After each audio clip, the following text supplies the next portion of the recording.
Olá, vamos continuar aqui o nosso curso. Então, nós vamos falar um pouco sobre a regressão. Então, nesta parte, vamos trabalhar aqui as ideias iniciais. A gente tem algumas referências aqui que são mencionadas para vocês poderem rever o material, ok? Vocês verão sobre estimação, que a gente pode trabalhar aqui com diferentes softwares. Nós vamos enfatizar o RStudio, ok? Mas vocês têm aqui vários outros links que podem ser de interesse para a investigação de vocês.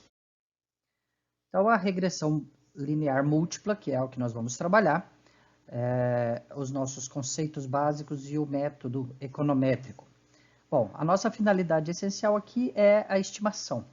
Então, quando falarmos estimação, o que nós desejamos? Nós queremos obter os parâmetros da relação entre variáveis dependentes e variáveis independentes. Então, podemos definir que a análise de regressão é o estudo da dependência de uma variável. Então, como dissemos, a variável dependente com respeito a uma ou mais variáveis. Chamaremos essas outras variáveis de variáveis independentes ou variáveis explicativas.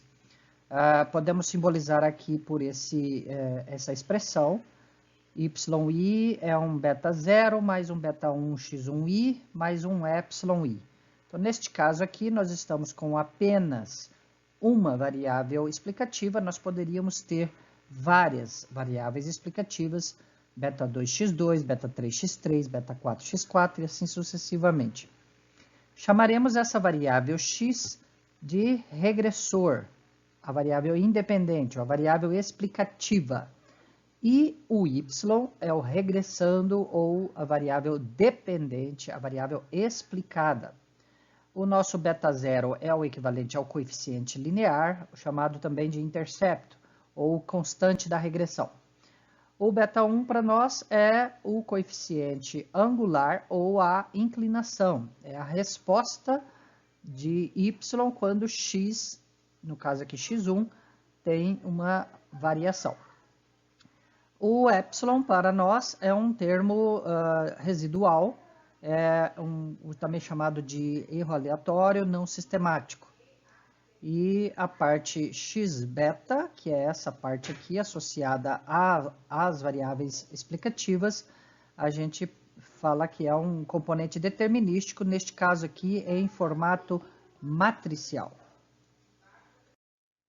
Bom, podemos diferenciar aqui a regressão simples da regressão múltipla. Vocês devem ter estudado lá na estatística a regressão simples. Nós daremos ênfase aqui na regressão múltipla. E o que é esta regressão múltipla? Bem, podemos simbolizar aqui o y em função de uma variável, no caso o y em função de x1. Neste caso eu tenho apenas um x, apenas uma variável explicativa, e então a gente tem aqui uma regressão simples. Um exemplo aqui seria a demanda em função do preço. Uma regressão múltipla, eu tenho vários x. Então, eu tenho aqui x1, eu tenho x2, eu tenho o xn.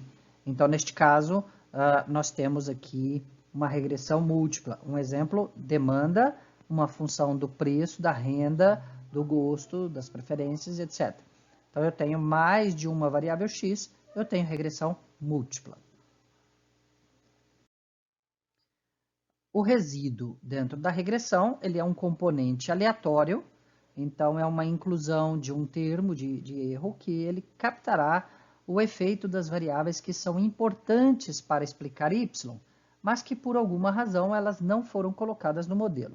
Então, eu tenho um modelo y, é uma função de x, mas eu tenho algumas variáveis z, w e outras que não estão aqui mencionadas, eu apenas coloquei x, então elas vão ser capturadas pelo termo residual, tá certo? Então, é o efeito de outras variáveis explicativas que eu não coloquei no modelo, elas vão, então, interferir neste termo de resíduo.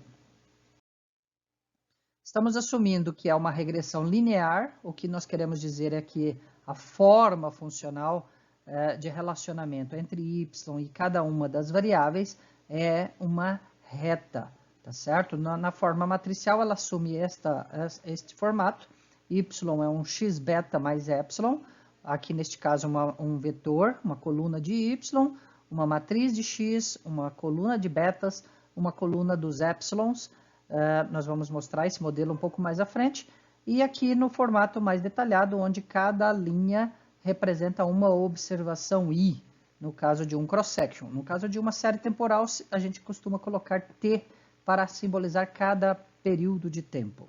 As formas são equivalentes. O que nós estamos querendo dizer é que dentro da matriz X, eu tenho uma coluna para o intercepto, uma coluna para x1, uma coluna para x2, uma coluna para xn.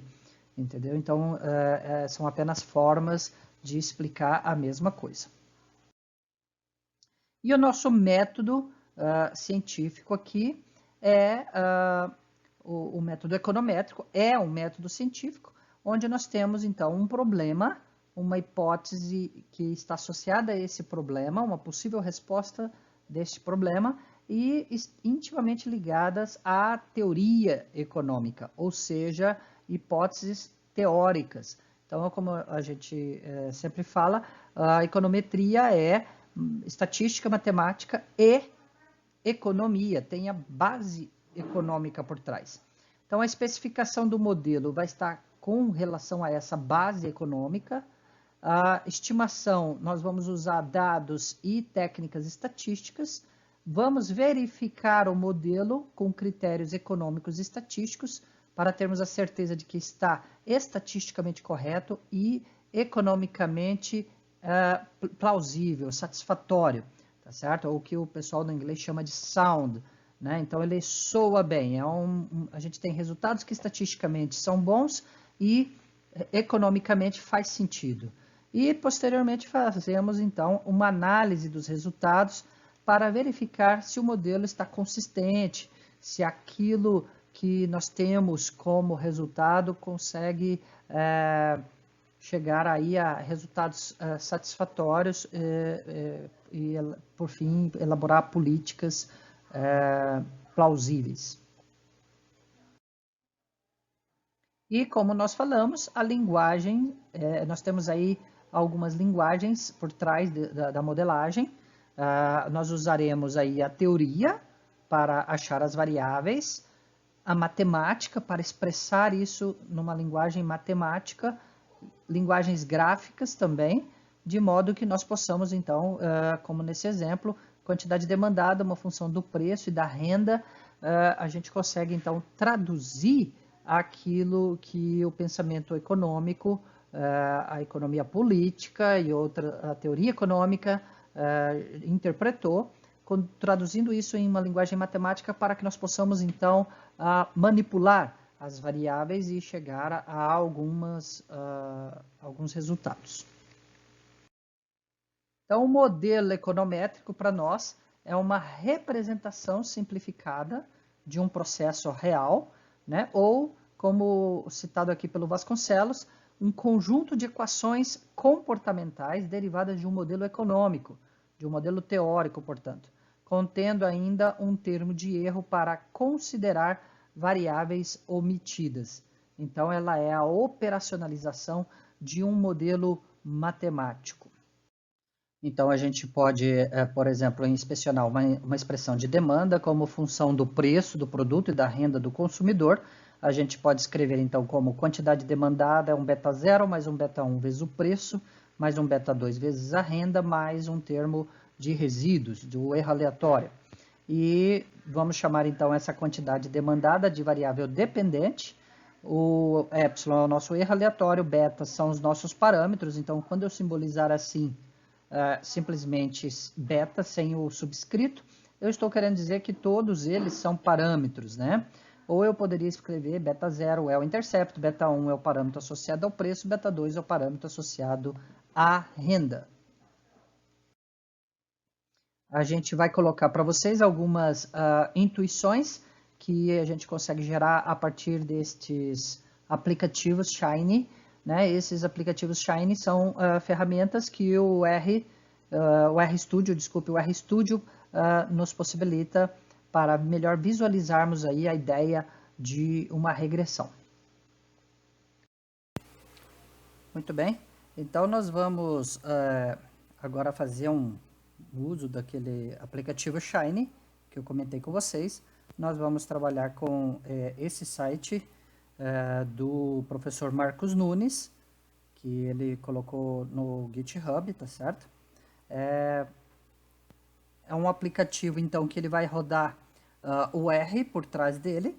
E vamos tentar aqui uma ideia do que é o modelo de regressão. Então, imagine que eu coloque aqui um ponto. Imagine que eu coloque aqui outro ponto.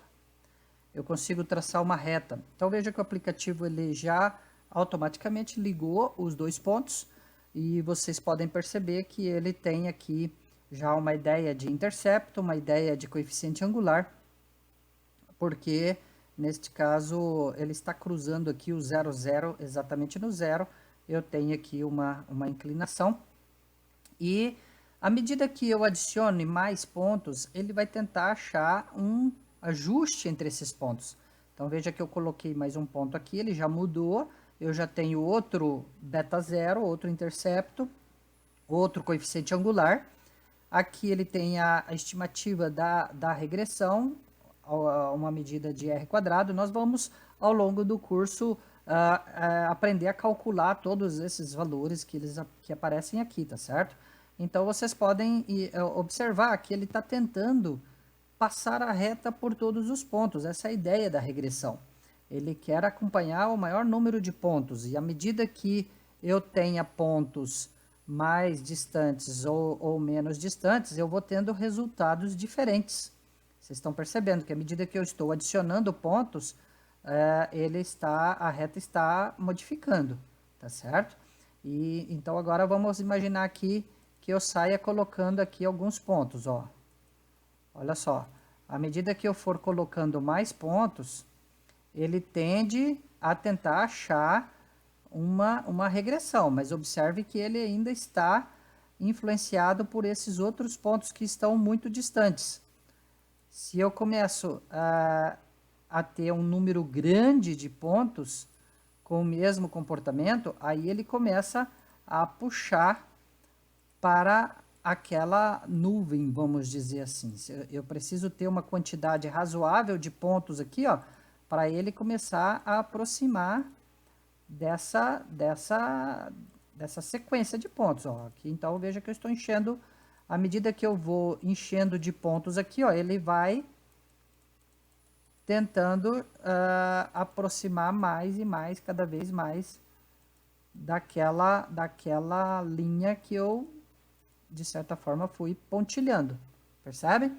Então, essa é uma ideia da regressão, tá certo? A gente tem aqui uma possibilidade de fazer um diagnóstico desses pontos, a gente tem possibilidade de verificar esses pontos que foram clicados, e aí, então, você tem uma ideia do que o modelo de regressão está fazendo. Então, vocês vejam que aqui vocês conseguiram ver o que afeta um valor que a gente fala de um valor atípico, um valor muito fora da curva. Olha lá como que ele vai puxando, ó. Se eu tiver muitos pontos aqui, ó, ele vai puxando para o outro lado. Se eu tiver muitos pontos para cá, ele vai puxando a reta para cá. Se eu tiver muitos pontos aqui em torno dessa nuvem, ele começa a tentar chegar mais perto daquilo que a gente imagina, tá certo? Outra forma de você olhar isso é esse outro aplicativo Shiny. Deixa eu recarregar aqui para a gente poder trabalhar com ele. Esse aqui, ele vem de uma ideia do Francis Smart, tá certo? Ele tem aqui, então, a origem desse aplicativo.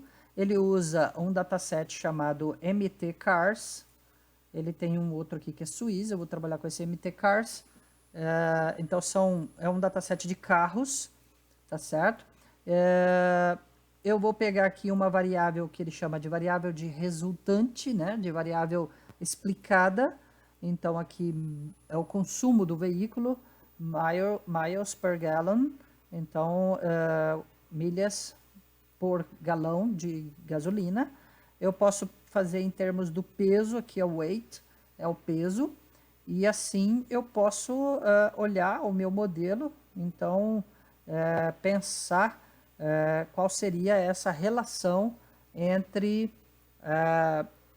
o consumo miles per gallon e o peso do veículo. E aí eu coloco aqui application, ele mostra para mim como está a relação para este dataset MT Cars, miles per gallon é o Y, o X aqui para mim é o WT, é o peso, ou seja, ele está falando que ele anda menos milhas à medida que o peso aumente, ou seja, o carro é maior, o carro é mais pesado, então ele anda menos milhas com 1 galão de combustível.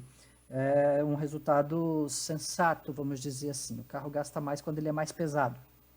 Aqui, da mesma forma, nós temos aqui valores. Esses valores nós vamos aprender ao longo do curso, como é que nós calculamos isso, tá certo? Ele nos dá aqui algumas opções de fazer, por exemplo, um modelo de Y em função de X mais um X2, um X ao quadrado. Então, ali ele vai fazendo uma curva. Ele não precisa necessariamente ser uma reta, tá certo? É um erro a gente achar que porque falou que o modelo é linear, a gente está trabalhando só com a reta. Na verdade, a gente pode trabalhar com um modelo que é linearizável. Por exemplo, y em função da raiz de x. Olha lá como ele ficou. Eu poderia trabalhar com um modelo com um x quadrado e um exponencial de x. Olha lá como ele vai dando diferentes formas possíveis. Então, aqui, por exemplo, o modelo de y com a raiz de x e o log de x. É lógico que, do ponto de vista econométrico, estatístico, econômico, você vai ter que tentar achar uma explicação do porquê usar um formato, uma forma funcional mais elaborada, uma coisa mais complexa do que simplesmente uma reta. Tá? Mas ele aqui dá uma ideia, então, do que nós estamos fazendo. Quer dizer, eu tenho os pontos e nós estamos tentando achar qual é a curva que melhor explica esse resultado. Outro aplicativo legal, esse aqui feito pela Econometrics by Simulation, também é bem parecido. Ele gera uma expressão que eu posso aqui trocar, eu tenho aqui algumas expressões que eu posso colocar, tá certo? E aí eu tenho diferentes possibilidades, só que ele está trabalhando com simulação, ou seja, ele está colocando dados aleatórios. Ele tem aqui uma semente aleatória, um seed, que é para você poder replicar esse experimento, caso queira. Ele tem aqui um desvio padrão de x, um desvio padrão do resíduo, porque aqui o meu modelo está com x e com resíduo, e aqui o número de observações. Ele colocou aqui 20 pontos, e ele tentou achar, então, a estimação de y em função, por exemplo, de x quadrado. Então, veja, aqui a minha expressão que gerou né, o processo que gerou esses dados, ele fez com essa expressão. Eu tenho aqui x, eu tenho desvio de u, ele achou aleatoriamente e fez essa expressão.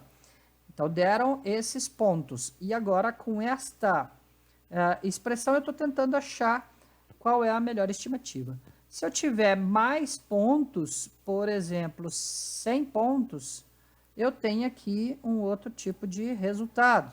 Então, imagine que eu queira tentar trabalhar com esse processo, x e x quadrado. Ó.